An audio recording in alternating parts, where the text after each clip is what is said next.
The alarm went off at 5 in the morning, and Danny groaned as he reached over to shut it off. His brother Rick was already awake, sitting on the edge of his bed and lacing up his work boots. They'd been doing this for almost 3 years now, waking up before dawn on weekends to chase what most people would call a crazy dream. "You ready for another day of digging through someone's junk?" Rick asked with a tired smile. Danny rubbed his eyes and sat up.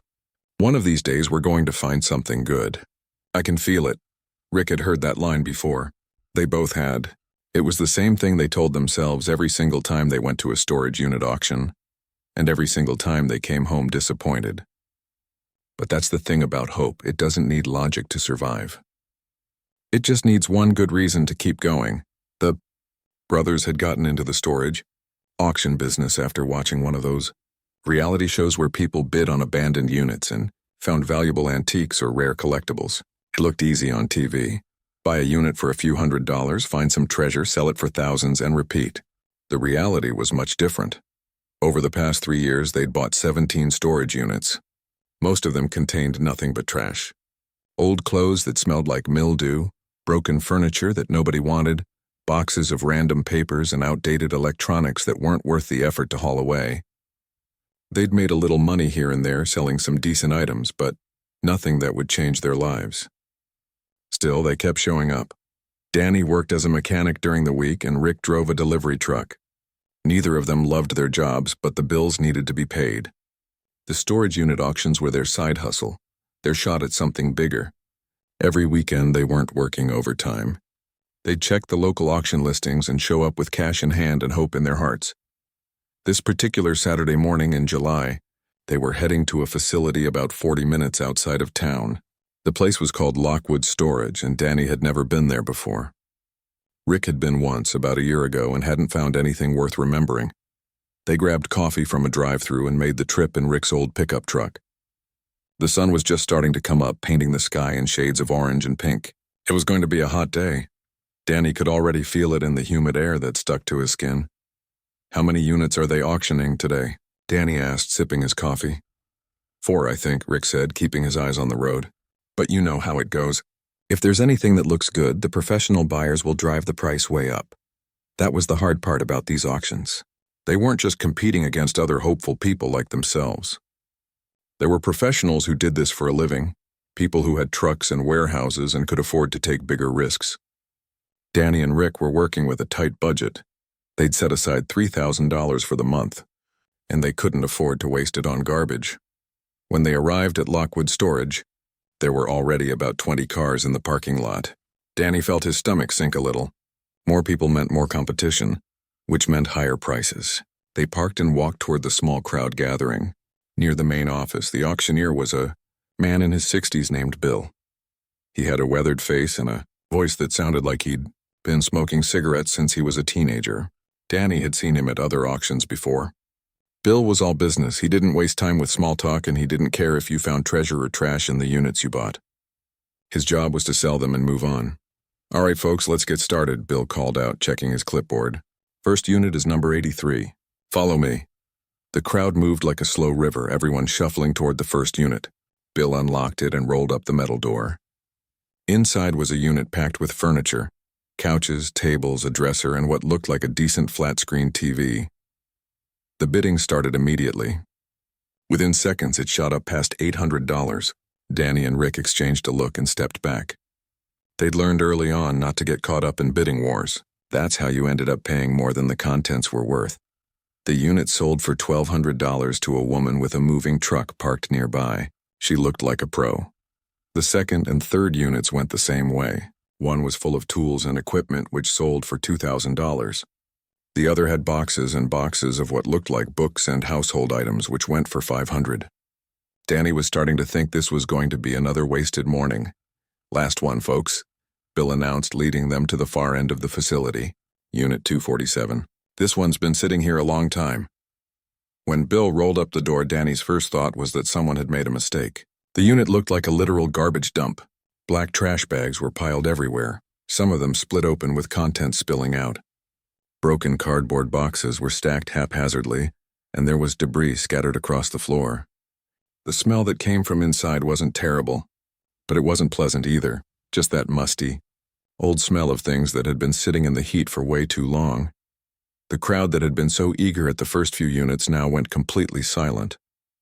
People started walking away before Bill even started the bidding. "Come on now," Bill said with a slight grin. "Somebody's got to want this." "Who'll give me $100? Nobody moved. $50? Still nothing. Danny looked around and saw that most people had already lost interest and were heading back to their cars. Only about 5 people remained, and they all looked doubtful. Rick leaned close to Danny and whispered, "Let's get out of here. This is a waste." But something made Danny pause. He stepped closer to the unit and looked inside more carefully. Most of it really was just trash, he could see that clearly. But the unit was deep, probably a 10 by 20, and it was packed solid. That meant whoever had rented it had paid a lot of money over the years to keep it. People didn't pay storage fees for decades just to store garbage. "How long has this been here?" Danny called out to Bill. Bill checked his paperwork. "Rental stickers go back to 1996. Looks like the owner stopped paying about 6 months ago." Danny did the math in his head. That was almost 30 years. Something about that detail stuck with him. Maybe it was just intuition, or maybe it was desperation after 3 years of finding nothing. But he felt like there was more to this unit than what they could see from the door. "I'll bid 100, Danny said. Rick grabbed his arm. "Are you serious? Look at it, it's all trash." "Trust me," Danny whispered back. $100, Bill confirmed. "Do I hear 150? Silence. The few people who remained were shaking their heads and walking away. Even Bill looked surprised that anyone had bid at all. Going once, going twice, sold for $100 to the young man in the blue shirt. Danny immediately felt a wave of doubt wash over him. What had he just done? Rick was staring at him like he'd lost his mind, and honestly, maybe he had. They walked up to Bill, paid the $100 plus the cleaning deposit, and got the keys to the unit.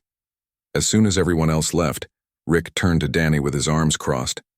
"You better have a good explanation for this." "Look," Danny said, walking closer to the unit. "Whoever owned this paid storage fees for almost 30 years. That's thousands and thousands of dollars. Nobody does that for no reason." Or, Rick countered, they forgot about it and just kept auto-paying until their bank account ran out. "Maybe," Danny admitted. "But what if there's something valuable buried under all this stuff? What if they hid something in here and just kept piling garbage on top to hide it?" Rick sighed and looked at the overwhelming mess in front of them. "We're going to spend days cleaning this out, and we're probably going to find nothing." "Probably," Danny agreed. "But for $100? I think it's worth the gamble." They stood there in silence for a moment, both of them staring at the mountain of work ahead. The morning sun was getting higher, and it was already getting hot. Danny knew they were going to regret this. He could feel it in his bones. But he also knew that if they walked away, and later found out there was something valuable in there, he'd regret that even more. "All right," Rick finally said, pulling out his work gloves from his back pocket. "Let's do this." "But you're buying lunch?" Danny laughed and grabbed his own gloves from the truck. They had no idea what they were getting into, and they definitely didn't know that their lives were about to change forever. All they knew was that they had a unit full of trash to sort through, and somewhere deep down a small flame of hope that refused to go out. The next morning, Danny woke up with sore arms and a sense of dread. He and Rick had agreed to meet at the storage unit at 8 o'clock to start the cleanup. The night before, they'd gone home and tried to come up with a plan, but the truth was simple. There was no shortcut. They just had to pull everything out, bag by bag, box by box, and hope they found something worthwhile. When Danny arrived, Rick was already there, standing outside the unit with 2 large rolling trash bins they'd borrowed from their neighbor. Rick had also brought a box of heavy-duty garbage bags, work masks, and a pair of headlamps in case they needed to dig deeper into the darker corners of the unit. "Ready for the worst day of your life?" Rick asked, only half joking. "Let's just get it over with," Danny replied. They rolled up the metal door and stared at the chaos inside. In the daylight, it somehow looked even worse than the day before. The trash bags seemed to multiply and the broken boxes appeared more numerous. Danny felt his confidence from yesterday evaporating quickly. They started with the bags closest to the front. The first one Danny opened was filled with old newspapers from the late 90s. The paper was yellow and brittle, and when he tried to lift it, the bag tore and newspapers spilled everywhere. The second bag contained old clothes, shirts and pants that were so moth-eaten and faded that nobody would ever wear them again. Rick's bags weren't any better. He found one filled with broken toys, another with old kitchen items like chipped plates and rusty utensils, and a third that seemed to be nothing but random junk. Broken picture frames, old calendars, dried-up pens, and tangled cords from electronics that probably didn't exist anymore. "This is exactly what I was afraid of," Rick muttered, tossing another bag into the trash bin. They worked in silence for the next hour, developing a rhythm. Pull out a bag, open it, check for anything valuable, toss it in the bin, repeat. The rolling bins filled up quickly, and they had to make their first trip to the dump before noon. The dump charged by weight, and Danny watched the numbers on the scale climb higher and higher. They'd already spent $30 just to throw away garbage. On the drive back, neither of them said much. Danny could feel Rick's frustration radiating off him like heat. They'd spent $100 to buy the unit, plus the cleaning deposit, plus dump fees that were adding up, plus the gas to drive back and forth. They were already in the red, and they'd barely made a dent in the unit. The second day was worse than the first. The temperature climbed into the 90s, and the storage facility didn't have any shade near their unit. Sweat dripped down their faces as they worked, and the smell from some of the bags was starting to get unbearable. They found moldy boxes of old books, bags of linens that had deteriorated into rags, and containers of random hardware like screws and nails that were too rusted to use. "I think we should just quit," Rick said around 2 o'clock, after they'd made their third trip to the dump. "We're throwing good money after bad here."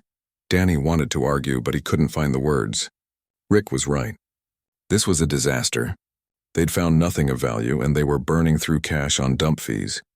The smart thing to do would be to cut their losses, pay someone to haul the rest away, and move on. But something stubborn inside Danny wouldn't let him give up. Maybe it was pride. Maybe it was that same hope that had gotten him into this mess in the first place. Or maybe he just didn't want to admit that he'd wasted their money on a hunch that turned out to be completely wrong. "Let's finish today," Danny said. "If we don't find anything by the end of today, we'll call it quits tomorrow." Rick looked like he wanted to argue, but he was too tired.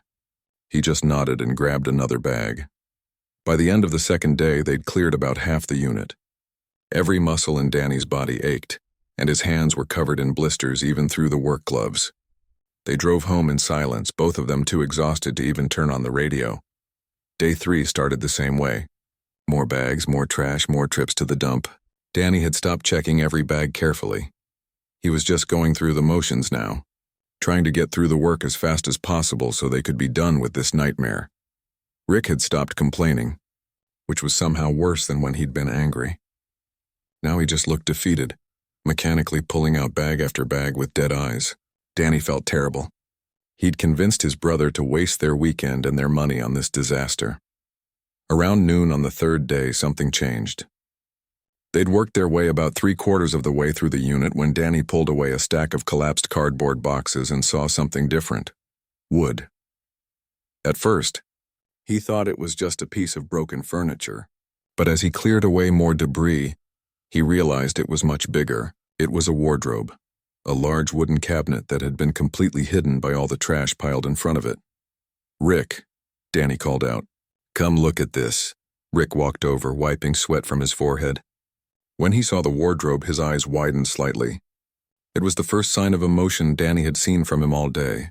The wardrobe was beautiful, or at least it had been once. It was made of dark wood with intricate carvings along the edges and doors. The craftsmanship looked old-fashioned, definitely not something from a modern furniture store. It was covered in dust and grime, but underneath Danny could see the quality. "Is this an antique?" Rick asked, running his hand along the carved wood. "I think so," Danny said, feeling his heart rate pick up for the first time in days. "Help me clear the rest of this stuff away from it." They worked faster now, energized by the discovery. As they cleared the debris around the wardrobe, they could see it was even bigger than they'd first thought. Probably 6 feet tall and 4 feet wide. It was the kind of piece that people paid good money for at antique stores. "This could be worth something," Rick said, and Danny could hear the hope creeping back into his voice. Maybe enough to make up for all this mess. They spent the next hour carefully clearing everything away from the wardrobe, treating it more gently than anything else they'd handled. When they finally had clear access to it, Danny reached for the handles on the doors. "Should we open it?" he asked. "That's what we're here for," Rick replied. Danny pulled the doors open slowly, half expecting them to be stuck or broken, but they opened smoothly. Just a little squeak from the old hinges. He aimed his flashlight inside, ready to see fancy old clothes or maybe some stored linens. The wardrobe was almost completely empty. No clothes, no shelves full of items, nothing. Danny's heart sank. Maybe it was just a nice piece of furniture and nothing more. But then Rick pointed to the bottom. Wait, what's that? There, sitting alone on the floor of the wardrobe, was a small metal box. It was about the size of a shoebox made of heavy steel that had turned dull with age. The most interesting thing about it was the lock on the front. An old combination lock that looked like it hadn't been opened in decades. Danny reached in and picked up the box. It was heavier than he expected, dense and solid. When he shook it gently, something inside shifted. But the sound was muffled, like whatever was in there was wrapped up. Well, Rick said, staring at the box. At least we found something. They both knew better than to get their hopes up too high. The box could contain anything, old documents, worthless personal items, or maybe just more junk. But it could also contain something valuable. The fact that someone had locked it and hidden it in the back of a wardrobe, buried under years of debris, suggested that whatever was inside mattered to someone. Danny looked at his brother. Should we try to open it here? Rick shook his head. Let's load the wardrobe and the box into the truck and take them home. We can work on opening it there where we have tools and better light. They spent the next hour carefully loading the wardrobe into Rick's truck. It was heavy and awkward, and they had to be careful not to damage it. The metal box went in the front seat, where Danny could keep an eye on it. As they drove away from the storage unit, leaving behind the last quarter of trash they still needed to clear out, Danny held the box in his lap. It was strange how something so small and simple could feel so important. For 3 days they'd found nothing but garbage, and now at the moment when they were ready to give up completely, they'd found this. Don't get too excited, Rick warned, as if reading his mind. It could be empty for all we know. I know, Danny said. But despite everything, despite the exhaustion, the wasted money, the mountains of trash, he felt that familiar flutter of hope in his chest. Maybe, just maybe, their luck was about to change. That evening, after grabbing some fast food and heading back to Danny's apartment, the two brothers sat at the kitchen table with the metal box between them. The wardrobe was still in the truck. They'd deal with that later. Right now, all their attention was focused on this locked container that had been hidden away for who knows how long. Danny had cleaned the outside of the box with a damp cloth, revealing more of the dull steel surface. The combination lock on the front was old, the kind with 3 rotating dials that each displayed numbers from 0 to 9. That meant 1,000 possible combinations, maybe more if they didn't know how many numbers the combination actually used. You want to try some obvious ones first? Rick suggested, pulling his chair closer. Like 000 or 123? Danny tried a few common combinations, all zeros, all nines, sequential numbers, repeated numbers. Nothing worked. The lock held firm, refusing to budge. We could just cut it off, Rick said, getting up to look through Danny's tool drawer. I've got bolt cutters in the truck. Wait, Danny said, holding up his hand. If there's something valuable inside, we don't want to damage it by cutting or prying. Let me try something else first. He pulled out his phone and started searching for videos on how to pick combination locks. He'd never done anything like this before, but YouTube had tutorials for everything. After watching 3 or 4 videos and taking notes, he thought he understood the basic principle. The technique involved applying tension to the lock while slowly turning each dial and feeling for subtle catches or resistance. It was supposed to be tedious but doable, even for beginners. The videos made it look easy. Most of them showed locks opening within 10 or 15 minutes. 2 hours later, Danny's fingers were cramping and his patience was wearing thin. He'd tried the technique over and over, thinking he felt something on certain numbers, but nothing worked. Rick had given up watching and was scrolling through his phone, occasionally looking up to check on progress. Maybe we should just cut it, Rick said again. We could be really careful. Give me a few more minutes, Danny insisted, though he was starting to think his brother was right. He took a deep breath, reset the lock to 000, and started again from scratch. This time he worked slower, applying steady tension and rotating the first dial with tiny, precise movements. When he got to the number 7, he felt something, a tiny catch that was different from the others. He held it there and moved to the second dial. On the second dial, he felt another catch at number 3. His heart started beating faster. This might actually work. The third dial was the hardest. He felt possible catches at 2 different numbers and had to try both. The first one didn't work, but when he tried the second catch at number 9, something inside the lock clicked audibly. "Did you hear that?" Danny said, looking up at Rick with wide eyes. Rick set down his phone and leaned forward. "Try to open it." Danny pulled on the lock, and to his amazement, it popped open. The shackle lifted free and the lock came apart in his hands. For a moment, they both just stared at it, hardly believing it had actually worked. "Okay," Rick said slowly. "Now open the box." Danny set the lock aside and put his hands on the metal lid. It was one of those moments where time seemed to slow down. They'd spent 3 days of backbreaking work, hundreds of dollars and countless hours for whatever was inside this box. Part of him didn't want to open it, didn't want to face the possibility that it might be empty or worthless. But he'd come this far. He lifted the lid. Inside, wrapped in old yellowed tissue paper, were several items carefully laid out. Danny's hands were shaking as he reached for the first piece of tissue paper and slowly unwrapped it. Inside was a coin. But not just any coin, it was thick and heavy, clearly made of gold. The surface had a portrait of a woman with flowing hair and stars around her head, and the date stamped on it read 1877. Even to Danny's untrained eye, it looked old and valuable, and it was in perfect condition like it had never been used. "Is that real gold?" Rick whispered. "I think so," Danny said, his voice catching in his throat. He set it down gently and reached for the next piece of tissue paper. Inside was another gold coin, this one dated 1882. Then another and another. In total, there were 7 gold coins, each from different years in the late 1800s, each looking uncirculated and pristine. But that wasn't all. Underneath the coins was a small cloth pouch. Danny opened it and poured the contents onto the table. Jewelry, a brooch with what looked like diamonds, a pair of earrings with deep red stones, and a gold pendant on a delicate chain. The pieces looked old-fashioned but elegant, the kind of jewelry that belonged in a museum or a high-end antique store. Rick picked up the brooch, turning it over in his hands. "These look like real diamonds." "I don't know," Danny said, though his heart was pounding. "But if they are," he reached back into the box. There was more. At the bottom, under everything else, was a bundle of old letters tied together with string.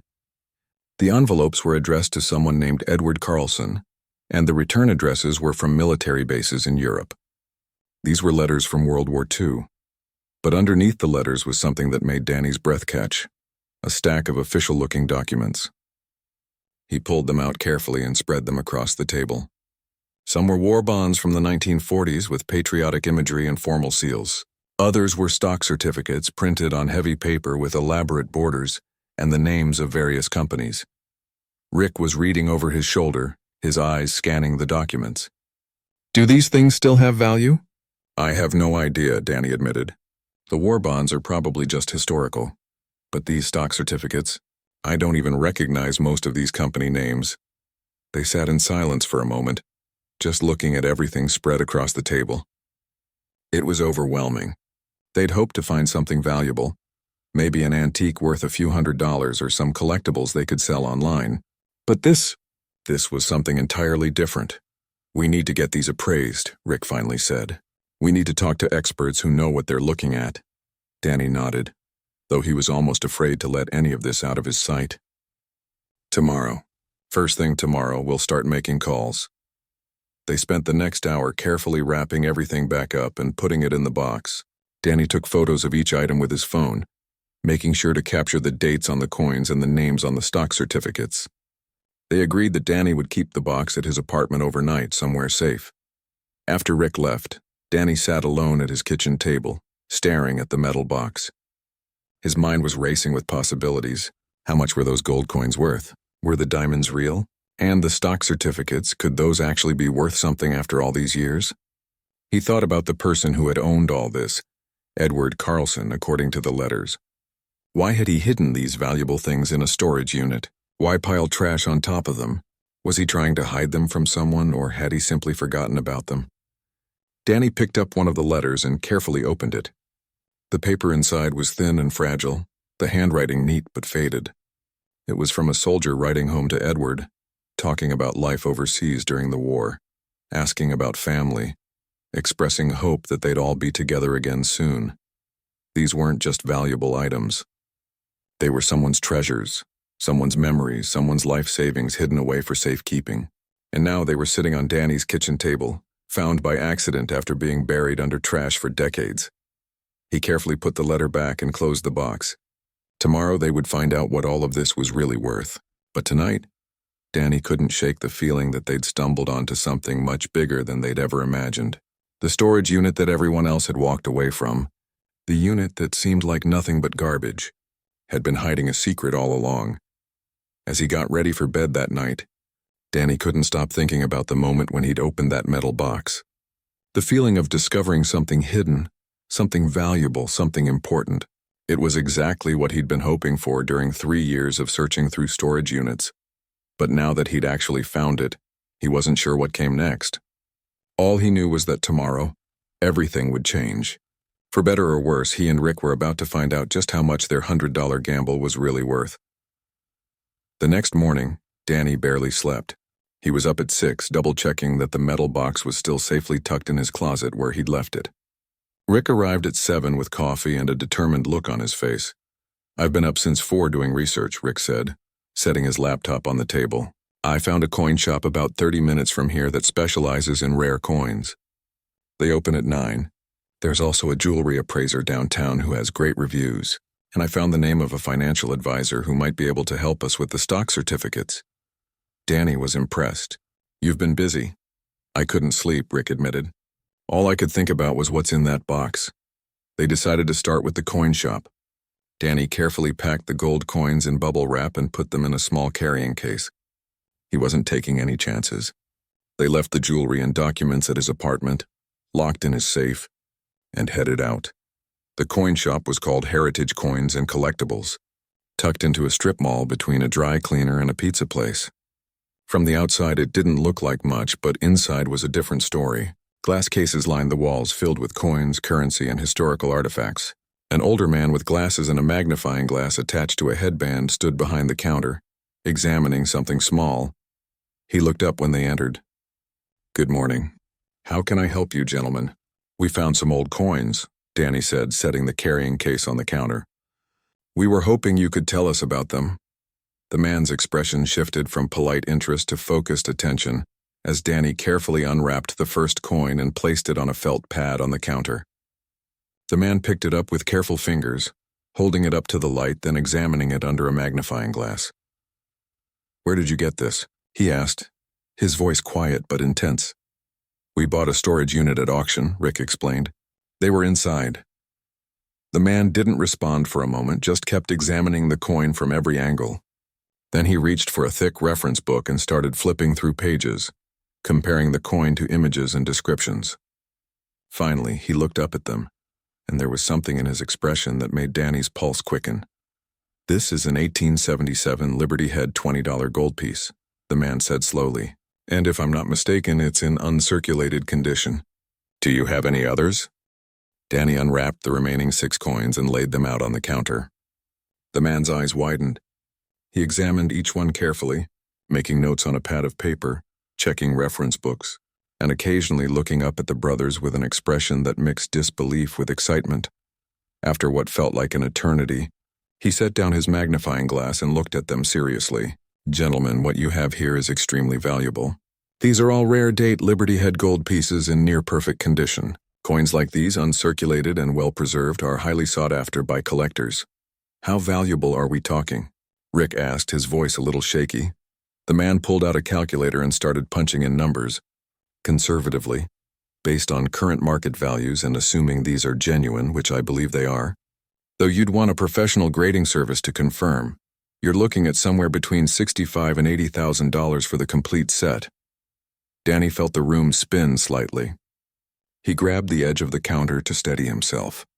Rick's mouth had fallen open and he seemed unable to form words. "80,000? Danny finally managed to say. "That's a conservative estimate," the man repeated. "If you get these professionally graded and certified, and if they grade as high as I think they will, the value could go even higher." I'd strongly recommend sending them to PCGS or NGC. They're the top coin grading services in the country. He spent the next 20 minutes explaining the grading process, giving them contact information, and offering to help them with the submission if they wanted. Danny's head was swimming with information, but one number kept echoing in his mind: $80,000. They thanked the man profusely and carefully packed up the coins. As they walked back to the truck, neither of them said anything. It was too big, too overwhelming. They'd bought that storage unit for $100, and the coins alone were worth more than either of them made in a year. "We still have the jewelry," Rick finally said, his voice barely above a whisper. "And the stock certificates." The jewelry appraiser was their next stop. Her name was Mrs. Patterson, and she worked out of a small but elegant office in the downtown area. She specialized in estate jewelry and antiques, and came highly recommended online. Mrs. Patterson was a woman in her 60s, with kind eyes and steady hands. She examined each piece of jewelry under bright lights with professional tools, taking her time with each item. She was particularly interested in the brooch with the diamonds. "These are natural diamonds," she said, looking up from her magnifying loupe, "probably from the late 19th or early 20th century, based on the cut and the setting. The clarity is exceptional." She moved on to the earrings with red stones. "These are natural rubies. The color is beautiful, deep, and consistent. And this gold pendant is 14 karat, possibly custom-made." After examining everything thoroughly, she gave them her assessment. "As a complete set, considering the age, condition, and quality of the stones, I would estimate the value at approximately $30,000. The brooch alone is worth about $18,000, given the size and quality of the diamonds." Danny had stopped being surprised at this point. The numbers were so large that they'd become almost abstract. 30,000, 80,000. How much more was hiding in that metal box? Their final stop was the most complicated. The financial advisor, a man named Robert Chen, worked out of a small office in a business complex.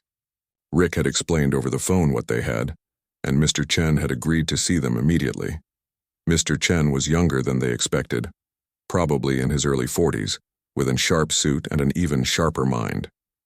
He examined the war bonds first, explaining that while they were no longer redeemable for their original value, they did have value to collectors of World War II memorabilia, probably around $5,000 for the complete set.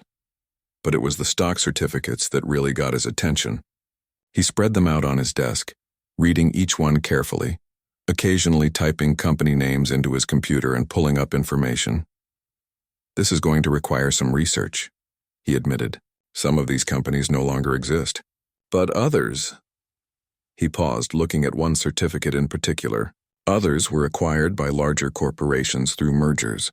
When that happens, the original stock certificates sometimes maintain value, depending on the terms of the merger." He spent the next hour making phone calls, sending emails, and digging through databases. Danny and Rick sat in his office, watching him work, barely daring to breathe. Finally, Mr. Chen turned back to them with a complicated expression on his face. "This is unusual, and it's going to require a lawyer who specializes in securities to help you claim it properly, but 3 of these certificates appear to have surviving value." "How much?" Danny asked. "It's hard to give an exact number without doing a full legal trace of the ownership chain," Mr. Chen said carefully.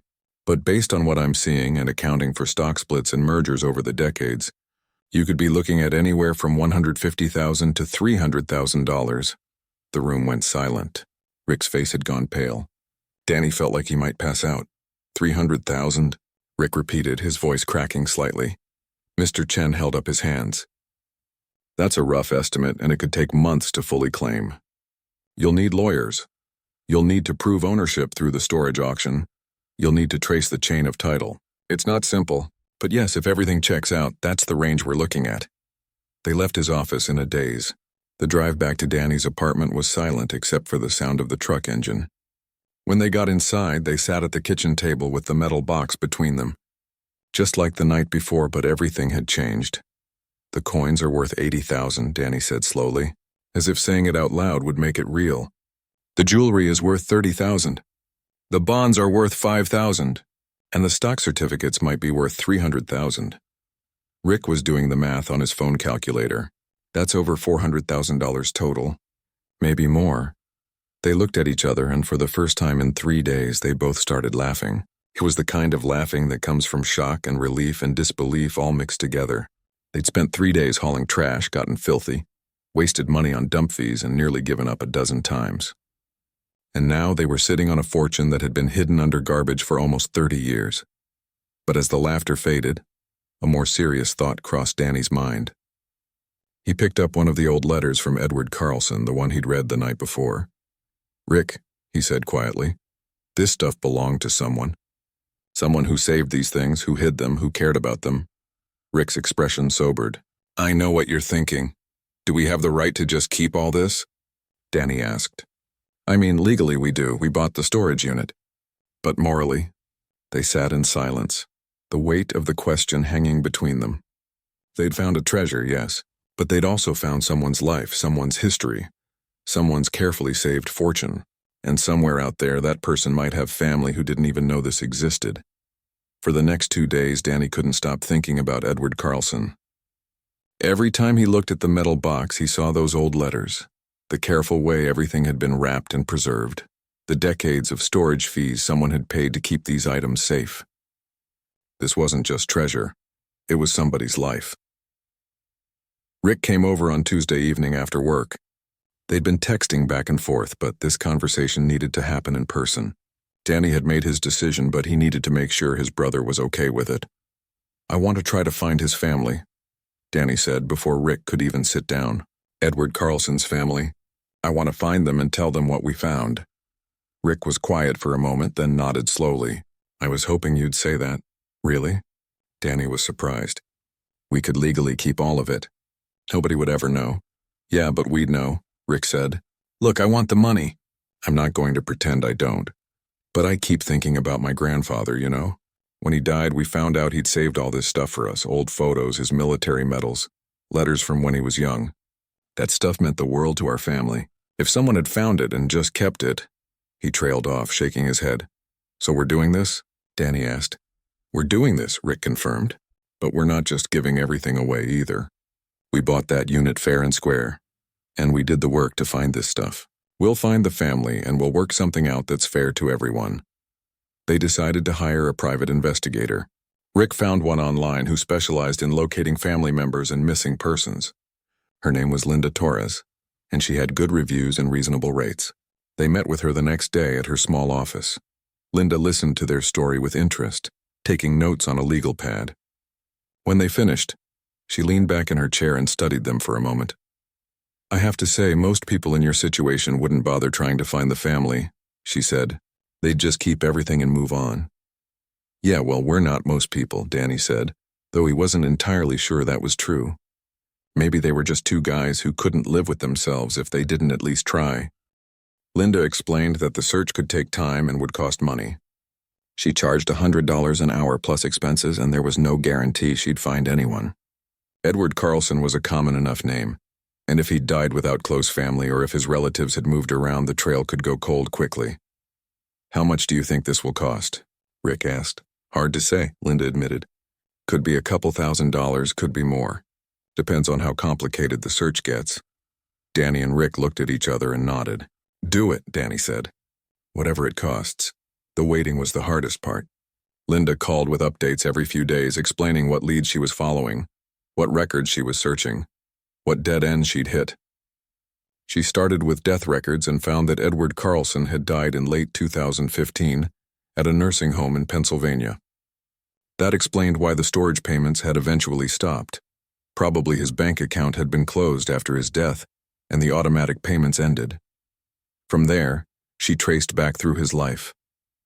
Edward had been a World War II veteran, just like the letters suggested. He'd worked as a postal worker after the war, married once and had one child, a daughter named Patricia Carlson who had been born in 1953. Finding Patricia proved harder. She'd married and changed her name to Patricia Myers, and the trail went cold after the early 90s. But Linda kept digging, following paper trails through various databases, making phone calls, and tracking down records. 3 months after they'd started the search, Linda called with news. "I found her," she said. "Patricia Myers died in 2009, but she had a daughter, Edward's granddaughter. Her name is Susan Myers and she's living in Oregon. Danny felt his heart racing. Did you talk to her? Not yet, Linda said. I wanted to check with you first on how you wanted to handle this. They decided that Danny and Rick would call Susan themselves. It seemed wrong to have someone else break this kind of news. Linda provided the phone number and wished them luck. That evening, Danny sat with his phone in his hand for almost 20 minutes before he finally worked up the courage to dial. Rick sat next to him, and they'd put the phone on speaker. The phone rang 3 times before a woman answered. Hello? Hi, is this Susan Myers? Danny asked, his voice shaking slightly. Yes, who's calling? My name is Danny, and this is going to sound strange, but did you have a grandfather named Edward Carlson? There was a long pause. Yes, she said slowly. He passed away about 10 years ago. Why? Danny took a deep breath and told her the whole story. The storage unit auction, the 3 days of cleaning, finding the wardrobe in the metal box, discovering the coins and jewelry and stock certificates. Susan was silent through the entire explanation, and Danny started to worry that she'd hung up or thought he was running some kind of scam. Are you still there? He asked. I'm here, she said, and her voice sounded strange, tight with emotion. I can't believe this. My grandfather always told stories about saving money during the Depression, about being careful with everything he had. But after he went into the nursing home, we couldn't find any of it. We thought maybe he'd been confused, that he'd lost everything somehow. We never knew about a storage unit. The rental agreement went back to 1996, Rick explained. It looks like he was paying for it automatically from his bank account for almost 20 years. Susan let out a sound that was half laugh, half sob. That sounds exactly like something he'd do. He was always so private about his finances, so worried about keeping things safe. He lived through the Depression, and I think it marked him forever. He never trusted banks completely. They talked for almost an hour. Susan told them about her grandfather, how he'd raised her mother as a single parent after his wife died young, how he'd worked hard his entire life, how he'd been proud but never wealthy. She'd been told that he'd saved some money but nothing significant. The idea that he'd hidden away a fortune and then forgotten about it, or been unable to tell anyone before he died, was heartbreaking. I wish he'd known, Susan said quietly. I wish he'd known that someone found his things, that they weren't just thrown away or lost forever. Danny felt a lump in his throat. We want to do right by him and by you. Legally, everything in the storage unit belongs to us. We bought it at auction. But morally, this stuff was your grandfather's. It should benefit his family. What are you saying? Susan asked. We want to split it with you, Rick said. 50-50. We'll work together to sell everything. The coins, the jewelry, the stock certificates, all of it. We'll handle the legal stuff to claim the stocks. And when everything's sold, we split the proceeds down the middle. Susan was crying now. Danny could hear it in her voice. You'd do that? You don't have to. You found it, you could just keep it. We know, Danny said. But it doesn't feel right. Your grandfather saved this stuff for decades. He protected it, hid it, paid to store it. He must have wanted his family to have it someday. What Susan said next made the entire decision worth it. You have no idea what this means. My grandfather was a good man, and knowing that strangers would do something this kind for his family, it would have meant everything to him. They agreed to meet in person the following month. Susan flew out from Oregon, and they gathered at Rick's house with all the items spread out on the dining room table. In person, Susan was a woman in her 40s with her grandfather's eyes and a warm, genuine smile. She held each item carefully, reading the letters, examining the coins, crying over the jewelry that might have belonged to her great-grandmother. Over the next 6 months, they worked together on everything. They got the coins professionally graded. They came back even better than expected, worth $92,000. The jewelry was sold through a reputable auction house for $35,000. The war bonds went to a collector for $6,000. And the stock certificates, after hiring lawyers and navigating complex securities laws, were eventually claimed and sold for $287,000. In total, after all expenses, the appraisers, the lawyers, the grading fees, the private investigator, the taxes, they had cleared $402,000. Split down the middle, that meant $201,000 each. For Danny and Rick, that money was life-changing. Danny paid off all his debts, put a down payment on a house, and invested the rest. Rick did the same, and they both kept their day jobs but felt a security they'd never known before. They continued going to storage auctions, but with a new philosophy. Always research the former owners when possible. Always try to do the right thing. For Susan, the money meant paying off her mortgage, setting up college funds for her 2 kids, and establishing a scholarship at her local community college in her grandfather's name, the Edward Carlson Memorial Scholarship for first-generation college students. But more than the money, Susan said, the discovery gave her something priceless, a connection to the grandfather she'd loved and lost, and proof that even in his confusion at the end of his life, he'd been protecting something valuable for his family. The letters, the carefully preserved items, the decades of storage fees. It all told the story of a man who cared deeply about leaving something behind for the people he loved. A year after finding the storage unit, Danny and Rick met up with Susan for coffee when she was back in town visiting. They'd stayed in touch, texting occasionally and updating each other on how they were using their portions of the money. "I still can't believe you guys tried to find me," Susan said, stirring sugar into her coffee. "Most people would have just kept everything, honestly," Danny said. "I almost did. When we first found all that stuff, all I could think about was the money. But then I read your grandfather's letters and I kept thinking about how someone saved all this, how it mattered to them. It didn't feel right to just take it." "Well, I'm grateful you listened to that feeling," Susan said.